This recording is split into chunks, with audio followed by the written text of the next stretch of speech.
pour ça que nous sommes obligés de penser à d'autres solutions donc, intermédiaires. En fait, Monsieur le Président, vous savez qu'il y a eu, récemment, il y a eu un article qui a été jugé blasphématoire écrit par un jeune Mauritanien. C'était quoi votre position par rapport à ce qui s'est passé à ce moment-là? C'est quoi la position des Flammes? Moi, je crois que la liberté d'expression, si on l'accepte totalement. On ne peut pas accepter liberté d'expression pour ça, mais pour ça, il ne doit pas y avoir liberté d'expression. Et il y a un autre aspect que je pense que par rapport à ça, les Mauritaniens doivent avoir une certaine hauteur.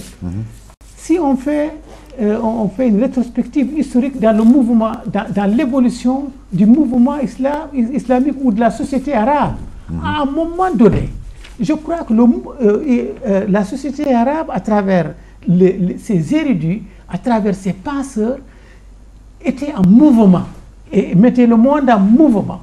Et ce qui mettait le monde en mouvement, c'était des idées. Et ces idées, si je prends les Mu'tazilites, c'était des gens qui développaient des idées extrêmement osées.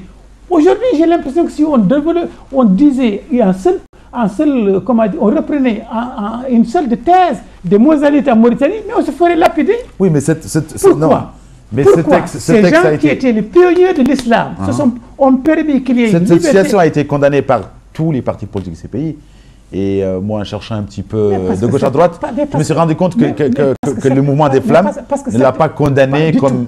On ne l'a pas condamné. D'abord parce qu'on n'a pas l'habitude de nous distraire vers des aspects que j'appellerais extérieurs. Pas les vrais problèmes. Oui, des aspects extérieurs ou des aspects secondaires qui créent un faux débat et qui nous dévient. Parce que l'essentiel, nous sommes en train de nous concentrer sur l'essentiel. Mais je reviens sur le... Allez-y, parce qu'on a presque plus de temps là. On a plus du jeune forgeron. Le journal, oui. J'ai dit donc, si Al-Kandi, si les Avicenne, si les Averroès... ont été condamnés à mort. C'est ça. Non, pas dire qu'on l'a mort, mais on développait des idées révolutionnaires philosophiques dans le mouvement islamique, dans le mouvement... Ils ont osé. Ouais, et